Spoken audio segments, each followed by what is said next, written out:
All right. Well, welcome to the Indigenous Entrepreneurs Podcast. Today I have Tyler Frazier with me. He is with ArrowTek, and we will be talking with him about his business and all the different things. But before we get started, Tyler, I'm wondering if you can introduce yourself and then we'll get into our discussion. Sure, not a problem, Cecilia. So I'll go ahead and introduce myself, give a little bit of background and where I'm from and who I am. So my name is Tyler Frazier, and in Navajo, my clans are Táchii'nii, Tódich'ii'nii, Tó'aheedlíinii, no, Tódich'ii'nii. So that's my four clans there. I am from the Net tribe, the Navajo tribe. I currently reside in New Mexico, in northwest New Mexico, in a little community called Mittenrock, New Mexico. So it is on the reservation. Where I live is about 20 miles southwest of Shiprock. And just a little bit of background myself is just I born and raised on the Navajo reservation, grew up on the Navajo reservation, went to elementary school back on the high school. Got off the reservation and went to high school in Aztec, New Mexico, off the reservation. From there, I went to uh, university down in Socorro. I went to New Mexico Institute of Mining and Technology. Got my bachelor's in mineral engineering. At the time I left for college, my intent was to go to work in the mining industry. So possibly do some mining for copper and what have you, minerals. But when I got out of college in 2004, the mining industry went upside down. Copper was at its all-time low. Mines were closing. So when I got out of college, I came back to the area and looked for places to start working. And at the time when I moved back to the area, there was industry was booming here in San Juan County in northwest New Mexico. We had tons of oil and gas companies. We had two power plants. We had three coal mines, and so there was opportunity there. So when I got back, there was position open at the local utility company here, and I applied in the utility industry as a mechanical engineer, and started out there in the utility industry, worked in engineering for several years, and I worked my way up across the business, and you know have looked back since then. Been in all types of positions, from engineering to planning to project management. Been an operations manager, been a production manager, planning manager, been a maintenance manager. Uh, Done a lot of leadership roles in my time, and for a while there, I even went down to our corporate office at the utility company I worked for. I worked for APS, so our headquarters was in Phoenix. I moved down to Phoenix for about a year and a half, 2 years. Did my corporate rotation, you call it. Worked out of the downtown office in Phoenix, Arizona. Uh, Time we had the business model was changing. That's when renewables was picking up, and the conventional coal fire power plant and conventional, what they call, I guess, dirty energy, that's kind of the term people use, was going away, and people were on board with renewables. So uh, in order to compete, we had to optimize how we operated as a business. And one of the things that we implemented was certain processes and certain procedures and certain way we conduct business and maintenance and operations and in the capital project space. So during that time, I was I was asked to come back to the Four Corners area, to my hometown, basically, and if I wanted to come back here and implement some change management projects for the employees. And the site that I originally started at, we've been around since the 1970s. So our power plant was a coal fire power plant, is a coal fire power plant. I went down to corporate, they came back, and my duties was to work in the planning space as a planning manager, so I can implement some new processes and how we work efficiencies basically is what we're trying to do more or less, and that's pretty much, that's what all you hear all the way across the board, doing more or less. So more of optimizing how we do things and being more efficient and to keep up with the renewable side of the house. So that's kind of what we're doing. And then during that time, been here since then, and then started my own business back when the pandemic started in 2020, early 2020. I was part of the group on site that was tasked with originally my go-do was to go help house services and procure things, and all of a sudden we I became the pandemic and the coordinator basically with COVID. Implemented a lot of pandemic measures, prevention measures. Did the temperature checks, built certain things, test all our employees weekly, arranged for weekly, those test analysis to be done daily down in our corporate office in Phoenix. So did that, and then during that time, just a lot of self-reflection, and you know, looked at, thought about why I originally started and what I wanted to do when I originally started in the power industry, which was, at some point, leave this place and start my own company and provide services for Indian country, not only Navajo Nation, but Indian country, but anyone who needs it. So that's a little bit of background from me. I think I took a little too long there, Cecilia, but that's just a long background of where I come from and where I've been. No, I think that's perfect. I don't think you took too long at all because it's important, to show like kind of everything that led up to you starting your business. It wasn't just like one day you were just like, oh, I'm gonna start a business. It's like you had a whole career before that, that kind of built up to that eventual decision. Yeah. I'm wondering if you can share a little bit more about that. Like, what was it that led you to decide to make that decision, to start your business? Was there like a particular moment, or did you just kind of fall into it? What did that look like? Yeah, so my original intent, the reason why I started my business goes back to way before I even started my career. It was back to when I used to, I grew up, like I said, I grew up on the reservation. And one of the things that I'm fortunate, I call it a fortunate opportunity because not a whole lot of people experience it. I was fortunate enough to learn, resiliency when I was young. I was one of those that lived on a reservation that didn't get electricity till I was about 10 years old. I didn't get running water until I was 10 or 11 years old. So not a whole lot of people can say that, but it does build character. And back then, one of my discussions with my grandfather, who was a big mentor to me, was to, go out, get your education, come back and help your people. And I think we still carry that as a Navajo people.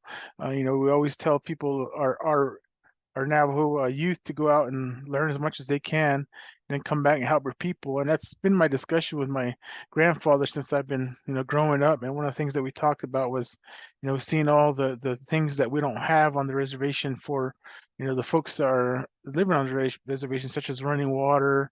We don't have, electricity in every home.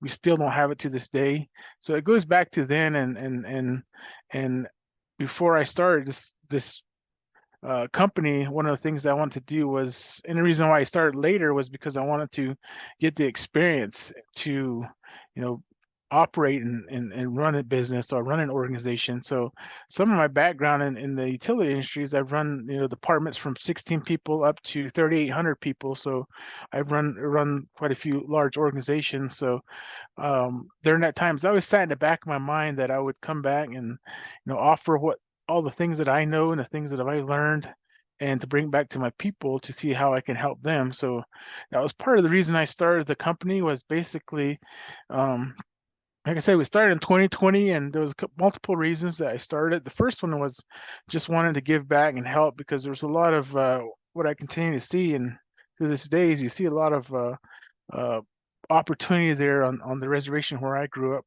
There's always, there's money to do all these projects, but there's a lot of people that just don't know how to execute or don't know how to complete those projects. And that's kind of where I felt that I needed to fill that void, was with my years of experience of, implementing organizational change projects, doing large projects and getting things done, that I would be able to bring that back and offer my services to my community. And that was the main reason, one of the main reasons. The other reason was, back in 2020, I think that was the time when the buzz was going around about renewable energy. So during that time, we went through some challenging times in the utility industry. We're still going through challenging times.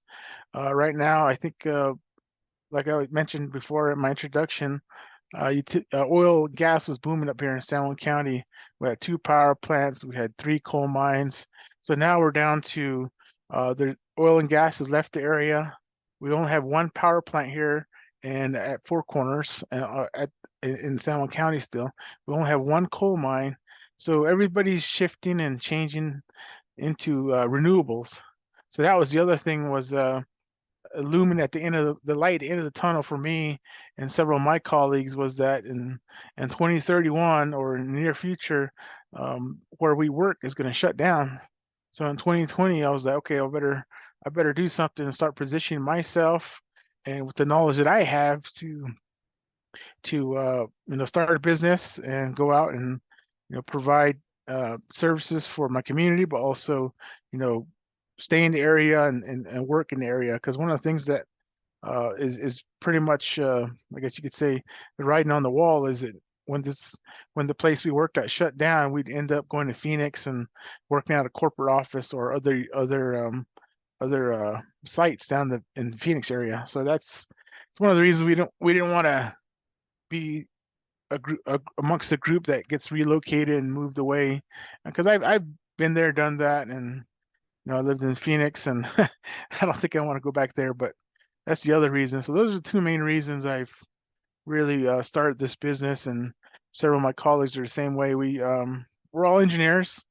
We have engineering degrees, and we have had certifications over the years. So we're just bringing that all together to give back and help where we can. So It's really interesting, that you decided to pursue entrepreneurship as a way to kind of, I guess you could say, pivot when they closed down those coal mines in San Juan County. Because that's kind of one of our purposes, I guess you could say, is we think that entrepreneurship can serve as a way to help create more jobs from the jobs lost to the coal mine closures.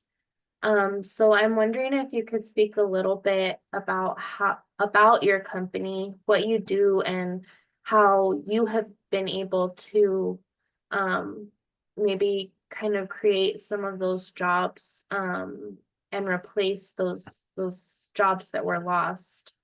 Could you speak a little bit to that? okay, well, I'll go ahead and give an overview of everything. And just as you mentioned, Cecilia, I am the owner of ArrowTek. We are a consulting company. We specialize in engineering, project management, IT, and also provide some leadership consulting. We started in 2020, during October 2020, during the pandemic. And just like, if you read out in literature, out in there's a lot of business that started during significant events. So I'd like to say, hey, I see the mindset that go into like pandemics. You're huddled up in your home for all day, don't interact with anybody, and the mind starts wandering. And then one day it was about let's start this business and get going. So that was why we started in 2020.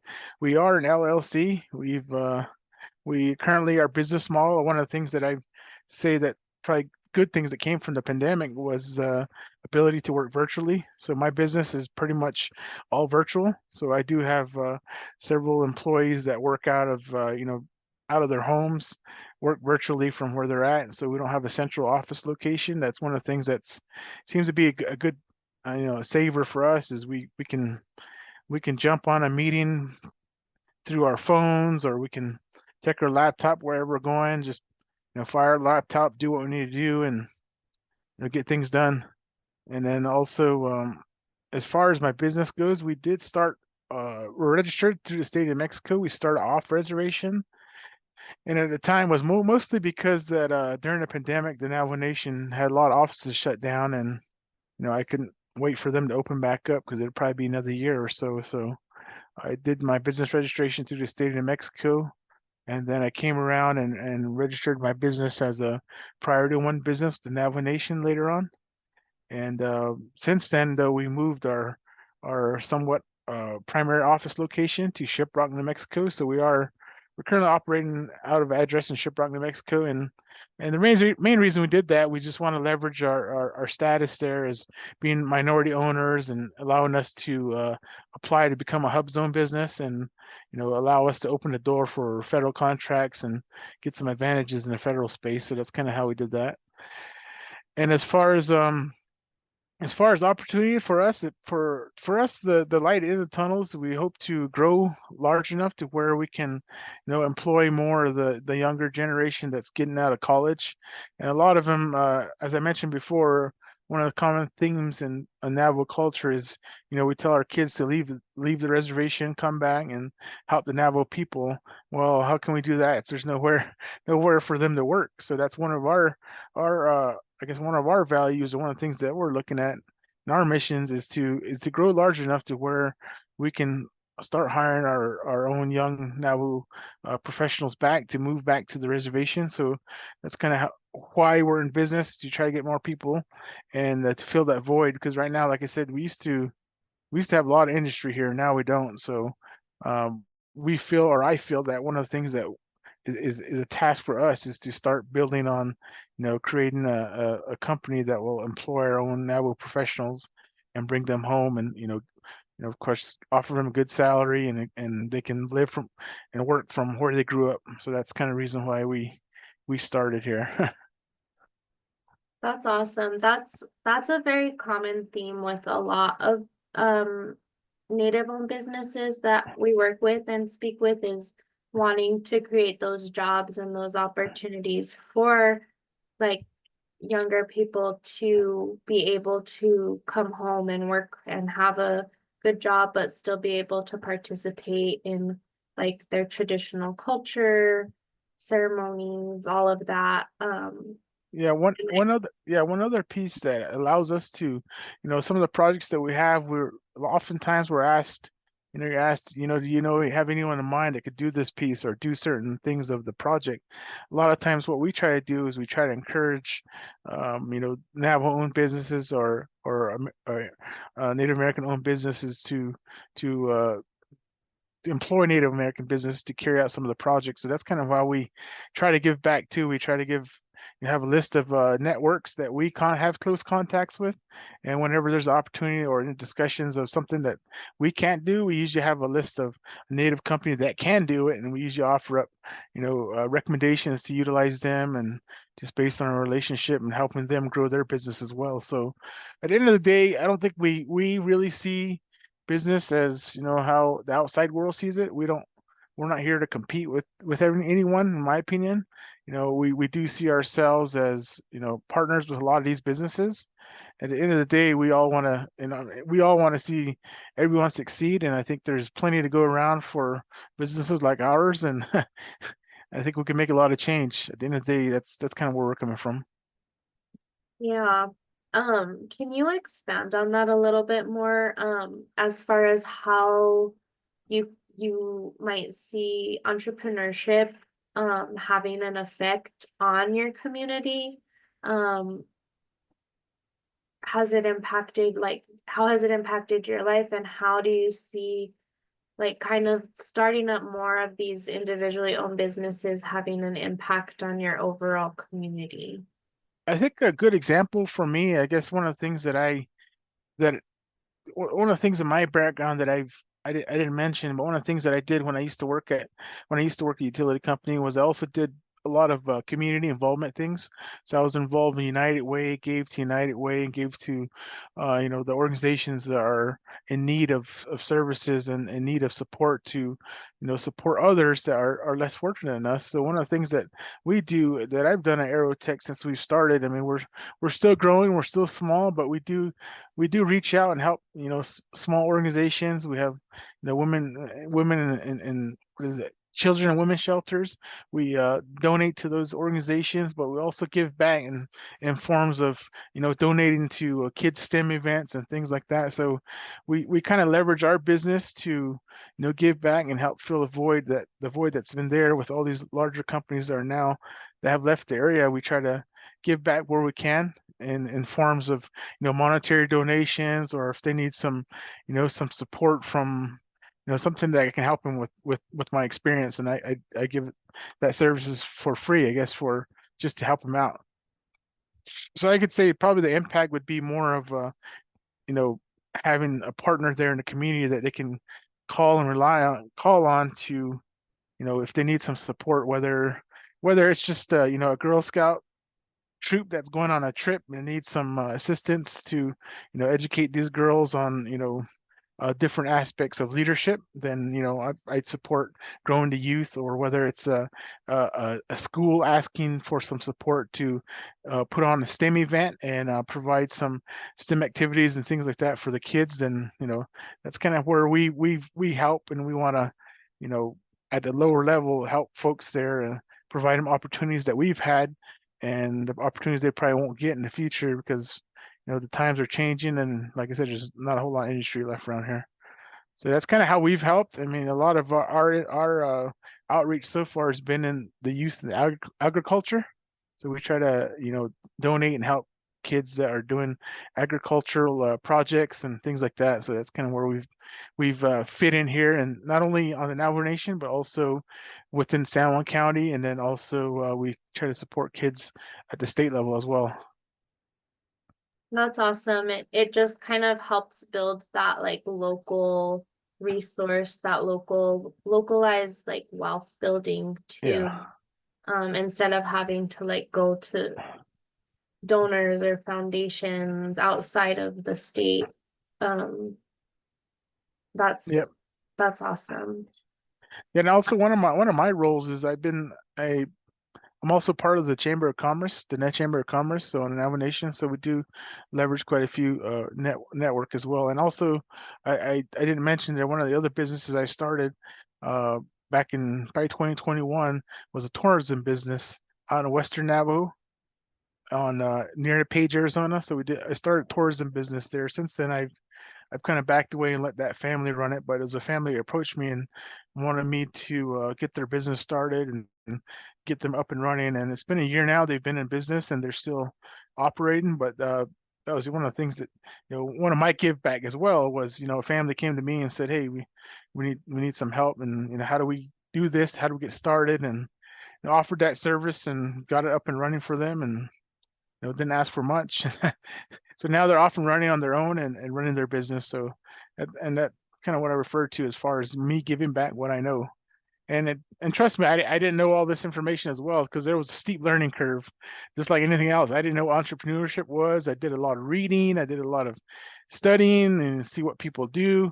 There's several times I did reach out to like the small business offices here in Farmington, but also work through some of the Apex accelerator folks in Albuquerque. Just some of the more difficult questions, or if I couldn't get a question answered here locally, I would try to figure out who would be able to answer my questions. So that's kind of some of the things that I've leveraged. So I want to pass that on as well, because some of that information is not written on paper, and you got to figure it out yourself. Can you speak a little bit more about that steep learning curve? Like what were some of the challenges that you experienced when starting your business, and how did you overcome them, or how are you overcoming those different Yeah, challenges? yeah. One of them, after I got my bachelor's back in 2004, I went back and got my master's degree in 2012. So I got a master's in engineering management. So one of the things that they teach you about business, but they don't teach you about all facets of the business. So one of the biggest challenges for me, was mostly the taxation portion. So that was a whole new concept, a whole new a whole new ball game for me. And one of the big things that, one of the clients that you interviewed is who I've leveraged, Amber Hills Parker. I reached out to Amber and, brought her on board to help me with some of my bookkeeping and some of my record keeping, get us in good shape from the taxation standpoint, and make sure I started off on a good foot.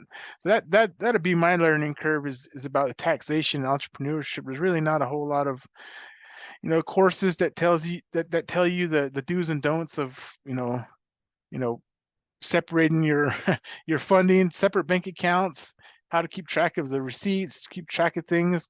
There's really none of that out there that I found, at least to in the entry level kind of discussions that I could leverage to figure out how to get this going. So that was my main problem, was just that, was the taxation portion. And getting in the end of the year and figuring out how to do these taxes was a whole new animal for me. But fortunately, I did, network with folks, and that's how I, leveraged Amber and her company and helped me get through these tough, you know, uh, tough issues that I see. Are there any other resources or people that helped you along your journey? You mentioned the Small Business Development Centers, Apex, and then Phyllis Parker and Associates. Are there any other organizations that helped you along your way? I would say just more of other entrepreneurs. I do have when I worked at a utility company, I had an employee that ran a business on the side, aside from his full-time employment. He ran a utility electrical business. So he ran it on the side he's been running it for like 10 years. He still owns the business, but you know, asking him things about, what is required as far as, the bonding and all this other stuff, as far as insurance, what's required. And he had a lot of those answers. And surprisingly enough, I think him and I learned quite a few things along the way too. I mean, he taught me a few things, and I think just leveraging other small businesses and, creating that network and just being open with one another. That was one of the things that I learned was, come to find out, he had some of the questions he had, I had answers to, even though I was new, and he had answers to a lot of questions that I had. So just, being truthful with one another, networking, talking about the challenges of business. And I'm pretty sure you have a common thread there of, challenges of running a business. As far as running the business itself, I don't think I really, of course I've ran organizations, so it hasn't been that tough. It's more in line has been with the taxation portion for me. What about like your business structure and when you decided to like register with the state and then now you have like an office located in Shiprock? How did you decide that? Because a lot of businesses that we talk to, they have a hard time deciding like, should I run it off the reservation or on? What went into those decisions for you? Yeah, originally up front, the main decision maker for me was, it was, 2020 during the pandemic, and the decision was easy as far as that goes, of starting it off the reservation, because it took me about no less than 30 minutes to fill out the application with the state of New Mexico.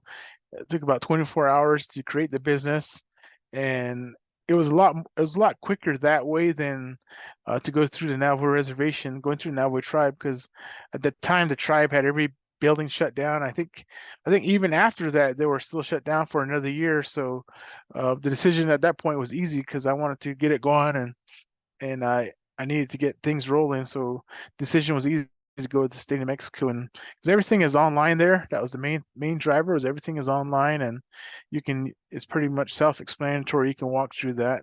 Now, if it was today's time after pandemic, I would have probably did something different. I would probably, register through the Navajo tribe first, and then, register at the state of New Mexico. But after doing my reading and my research, really there's really minimal advantage of having to register on an Navajo Nation. So I still am able to register on an Navajo Nation as a priority one, meaning I'm 100% native owned business. And so really, after reading all the literature and reading through everything, and really there was no advantages one way or the other. But when we got to the federal space, as far as trying to position ourselves for federal contracting, we're registered in Farmington, and we're trying to look for ways to, advantages to landing federal contracts. So one of the things that was tough for us is we don't really qualify for the AA because we're not, have been in business that long, and then there's certain criteria, so we haven't met the criteria yet. So, looking and researching how we can position ourselves better with some federal contracting, there is an opportunity to be a hub zone. So since we already were all living on the Navajo Nation, that it only made sense to move our office back to Shiprock, so that way Shiprock is included on the hub zone map on the federal government space. So we eventually wanted to land more federal contracts, so that was why the decision was made to move back to Shiprock. So make us company certified as hub zone business and allow us some advantages in some of the federal contracts. I have a few more questions and then we can wrap up. But No just problem. about federal contracting, how has that been? Because I know a lot of businesses want to get like government contracts, but it's kind of daunting.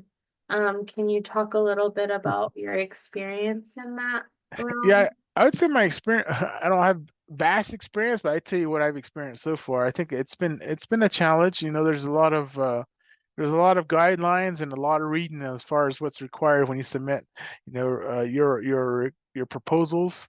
So there's a lot of fine print. There's a lot of having to reference federal sites for certain, CFRs and see certain guidelines. So that's been my challenge is to be patient, I guess, to be patient with the federal contracting side. There is a lot of guidelines and requirements, but from my understanding, there is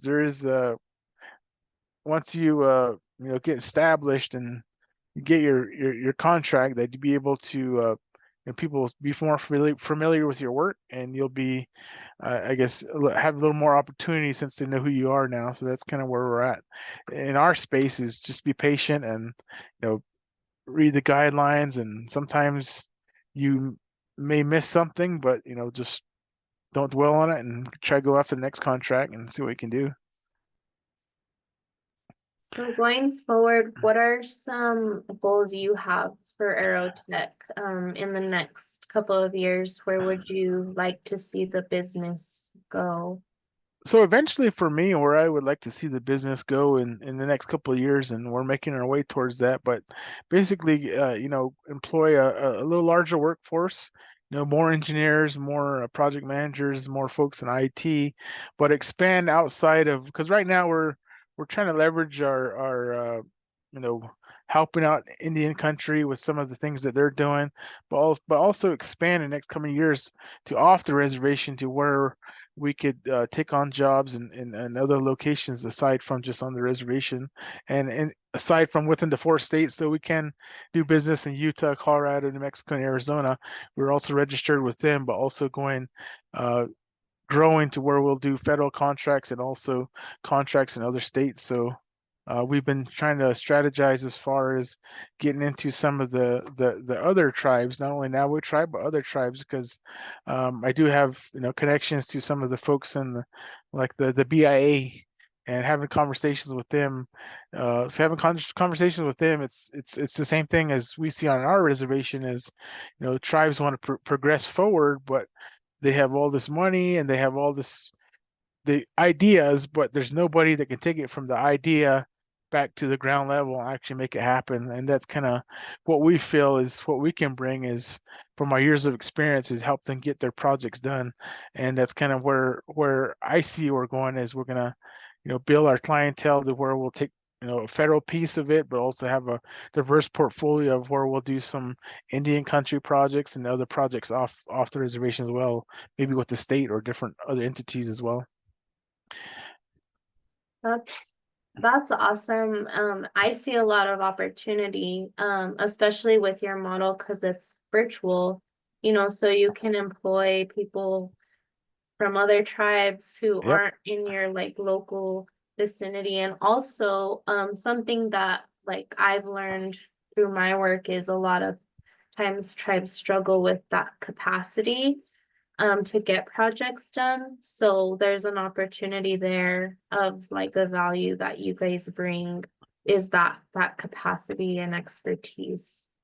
Yeah, and it's kind of interesting too that you mentioned the virtual, because that's kind of what the new generation is growing up in. I mean, they're growing up now in this virtual mentality, and they can do quite a few things through the computer that I probably can't do. I mean, I'm not that old, but they're growing up in a different time this day and age. And I mean, you can market everything you want to market on TikTok and be done with it. You know, they don't need to hire a marketing firm. They have AI coming out. You know, that's another piece of the pie, or another piece of the technology that we're looking at, how we can leverage it as well as a business. And you know, whether it means, you know, creating templates for all kind of projects, and you know, help AI, letting the AI system help us, you know, create a streamlined process to how we get projects done. So that's kind of things we're looking at as well. And like you said, I think there is advantage for having a virtual employees, because still think you can get a lot of work done. And in today's day and age, it's not like the baby boomers. Because when I first started my career, I had people that were in their, you know, 50s and 60s that were they're baby boomers, and they were used to just traditional, you know, come to work at 7 o'clock and leave work at 3:30. Where in today's day and age, for some reason, and this is my opinion, for some reason, kids today think a whole lot quicker. They get things done quicker, and then, you know, just like my son, you know, he gets things done, and he's sitting there rest of the time bored. He doesn't know what to do. So in today's, you know, the youth today are a whole lot smarter and a whole lot quicker at thinking through things. Maybe it's because of technology, but that's kind of how we want to leverage it, is, you know, offer the remote and offer, you know, employees the task to get things done, and you know, just give them a freedom and framework and let them go figure out how to get it done. And not necessarily how long it will take you to get done, but just more of a, you know, um, you know, product driven, as far as here's the outcome, here's what we need. And as long as you can provide that, we're happy. Yeah, it's funny because I go to my grandparents' house sometimes and I work from there, especially like the past couple of years I needed to help out a little bit. And my grandpa was like, "How do you get your work done from there?" He's like, how do they know that you're working?" And I'm like, "I just work, like I get my stuff in on time." But it was such a foreign concept to him that I was doing my work from his kitchen. Like he was just like, how is this even a thing? But he's he's in his 90s now. So he's used Yeah. to like you go into work, you clock in, um, and all of that. But it definitely is like a new day and age. And I think there's a lot of opportunity, again, especially for rural and tribal communities, and people who want to be able to work from their home communities. Their virtual brings, I think, opportunities. Yeah, and I think it does. You know, I've been to several conferences and several meetings with some other companies. I mean, there was one last couple weeks ago. I met with a company that was out of New York. Well, they're based out of New York, but all their employees are scattered across the U.S. And they were looking for a new employee, and it didn't matter where they lived as long as they have good internet connection, and that was all they needed. Plus the skill set. But you know, if you're in New Mexico, you want to work for that company in New York, the opportunity was there. So that's kind of how we want to do it. Was not limited just to, you know, what we're doing, like what traditionally a home office should be. You know, coming at 7:30, do at 3:30. No, I think we're trying to position ourselves in that changing time, like you said, where you know the old mentality of how we used to run business was, hey Joe, you can be here at 7 o'clock, you leave at 3 o'clock, you're taking lunch at 10, 11 o'clock. So we're trying to change our philosophy to where we're more driven based on performance. You know, here's a list of 10 things that we need done by this such and such date. As long as you get it done, you know, we're happy and we're good with it, that kind of thing. So we're not really, you know, like the old ways where you know, somebody's there watching their time. Hey, you only work 6 hours on that or 5 hours. For us, is more of a pay for performance, and basically the product that you get done. Yeah, it's definitely forward thinking, I think, with your model for sure. Um, are there any last thoughts that you have, like especially if someone's listening and they want to start a business, or they are just starting, but they're a little hesitant. Like, do you have any final thoughts or words of encouragement, that you'd like to share? I guess I offer two pieces of advice. I guess for those that are just starting is just to, one of the things that, just don't be afraid. There's a lot of literature out there, and there's a lot of native companies and a lot of native entrepreneurs like myself that are just a phone call away. I'm pretty sure that, if you look up my business, we can connect. And if you need help with starting your business or have any questions, I'm open for questions. But I guess I can probably speak for every, native entrepreneur. I'm pretty sure we all want to see each other succeed. So I'm pretty sure if anyone you can reach out to that's, native entrepreneur, or you want to understand how they started, I'm pretty sure all of them will be able to lend a helping hand and getting started. And for those that are already, just started and, you know, the challenges of getting your first win is always going to be there. I mean, there's going to be a lot of times you get no's. You'll have, you may hit 20 no's before you get your first yes, but don't give up. It's good. It's going to be, uh, it's going to be worth it at the end. You'll get a lot of no's, but don't let it bother you. Just keep staying the course and what you believe in, and things will pay off. So that's the only thing I can advise too, I guess. Well, thank you so much for your time and your story. I really appreciate you taking the time out of your day to do this and to share what you've been through with your business, and just some of those words of advice. So thank you. And I will be linking like the different resources that you mentioned, as well as your website, to the description. So if people listening want to get in contact with you, you guys can contact Tyler through that link on their website, ArrowTek. And I did also want to mention that it is native owned and veteran owned, which I think is a really niche type of business for Yep. sure. Yeah. Yep. Awesome. Well, Well, thank thank you, you. Cecilia. I Yeah, appreciate thank your you. time. Like I said before, I wholeheartedly mean it. If anybody needs help, I'll be willing to lend a helping hand. We've been, you know, in the industry. We've led people, and I'm willing to help where I can. Awesome. Well, thank you so much. Yep. Alrighty.